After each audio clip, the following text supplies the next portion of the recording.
I read a humble 50 books in 2023, and these 3 books should definitely be on your list if you haven't read them yet.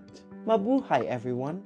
My name is AJ. If you're new to my channel, welcome. This is a space where we talk about anything and everything about books. So let's get started. The first book that should be on your list is The Maid by Nita Prose. Now, The Maid is a cozy murder mystery where we follow our main character, Molly Gray. Now, Molly works as a maid at the Regency Grand Hotel. Unfortunately for Molly, one day she discovers a dead body in a hotel room. Due to Molly being neurodivergent, the police thinks that this is a suspicious behavior and they suddenly put Molly on top of their suspects list. Molly then teams up with one of her co-workers and plays detective to unravel the mystery of this murder and try to prove her innocence. Now, what did I like about The Maid? Well, what I loved about The Maid was Molly herself.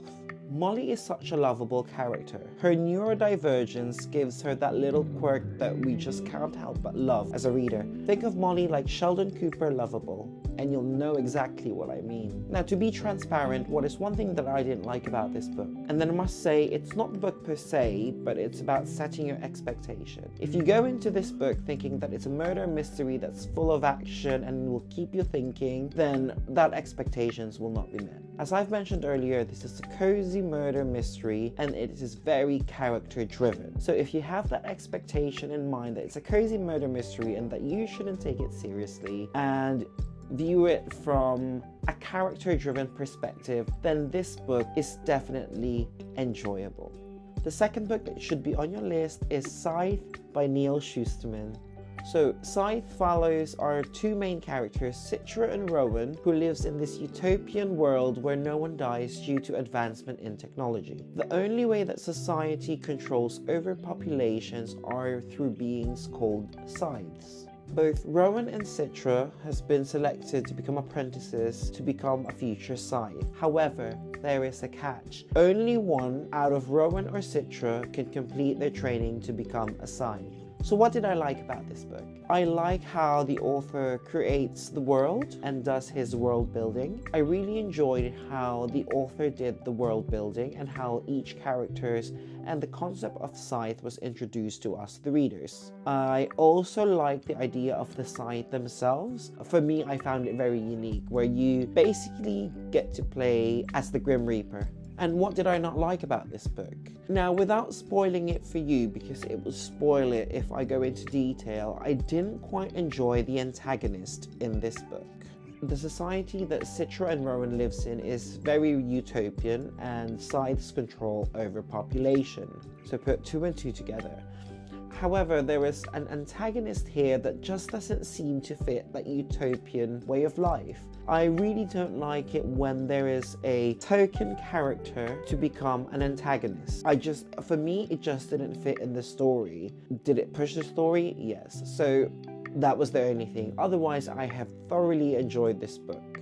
Last but not least, we've got Red Rising by Pierce Brown. Red Rising is a sci-fi novel that takes place in Mars. We follow our main character, Darrow, as he tries to seek revenge for his wife's death. In this society, instead of race, there are colors. Darrow is a red, which is considered one of the lowest classes in this society. Darrow's wife was killed by a gold. Now, golds are considered to be the elite of this society.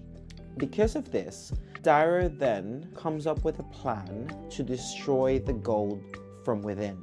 So what did I like about this book? I really enjoyed how the author presented the character and built character development. Basically, think of it this way. This book is 2 parts from a character development point of view. In the books, when you read it, there would be more chapters, there would be more parts, but just from a character development point of view, if we simplify it, there are 2 ways. There's part 1 and part 2. So part 1 is the slow and steady pace. There's the world building happening. We get a little bit of a glimpse of the characters in their raw state. In part 2, this is where the action happens. It's action-packed, it's fast-paced, however, it still focuses on the character. So it is a character-driven novel, which I totally enjoy. I really enjoyed character-driven novels. So if you're someone who really likes character-driven novels, all 3 recommendations I've had in this video are character-driven, and you should enjoy them as well.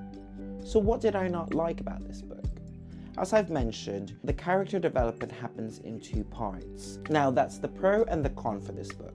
At one point, it's very good at developing the characters and showing you how they progress and their arcs.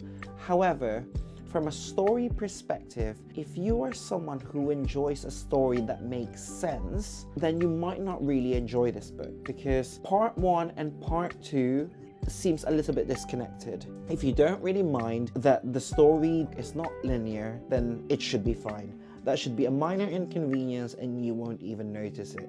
You will think it is disconnected, but you'll thoroughly enjoy the story. So those are some of the books I read in 2023 that I think should be on your list too. If you've enjoyed this video, don't forget to give it a thumbs up. Otherwise, happy reading!